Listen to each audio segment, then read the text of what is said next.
জ্বালানি তেলের দাম বৃদ্ধিতে সর্বনিম্ন ভাড়া ১০ টাকা অপরিবর্তিত রেখে প্রতি কিলোমিটারে বাস ভাড়া ১১ পয়সা বাড়ানো হয়েছে।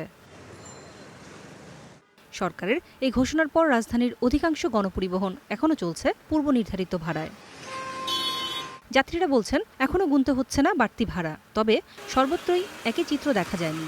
বাড়তি ভাড়ার আবদারে অনেক যাত্রী জানিয়েছেন ক্ষুব্ধ প্রতিক্রিয়া। আমি বনশ্রী থেকে শ্যামলী আসছি, আগে 40 টাকা ছিল, 40 টাকাই এখনো নিল। বেশি এখন আর নেই, নেই কিনা এখন ভাড়া দিলে বুঝতে পারবে। আগে 25 টাকা ছিল, এখন 30 টাকা নিচ্ছে, কিন্তু সরকার তো নির্ধারণ করছে 1 টাকা। নতুনভাবে সমন্বয় করার পর এখনও আসেনি মূল্য তালিকা। পরিবহন সংশ্লিষ্টরা বলছেন নতুনভাবে তালিকা না আসা পর্যন্ত পূর্বের ভাড়াই নিচ্ছেন তারা। তেলের লিটার বাড়ছে 15 টাকা, কিন্তু দিতেছে 125 টাকা করে। যাত্রী ভাড়া বাড়তিও দিতেছে না, আর মালিক মারাজন 500-1000 টাকা কম নিব তাও নিতেছে না। এভাবে আমরা কতদিন এভাবে গাড়ি চালাবো? এখনো যাত্রী দিতেছেন, আমরা খুব লাঞ্ছিত হচ্ছে। যাত্রী মারামারি করছে আমাদের সাথে। ভাড়া মহাজনেরা, মালিক সমিতির লোকেরা এখনো সিটুলে বসে নেই। অনেক যাত্রী বলছেন সাপ্তাহিক ছুটির দিন হওয়াতে গণপরিবহনের বাড়তি ভাড়ার প্রভাব সম্পূর্ণরূপে বোঝা যাচ্ছে না।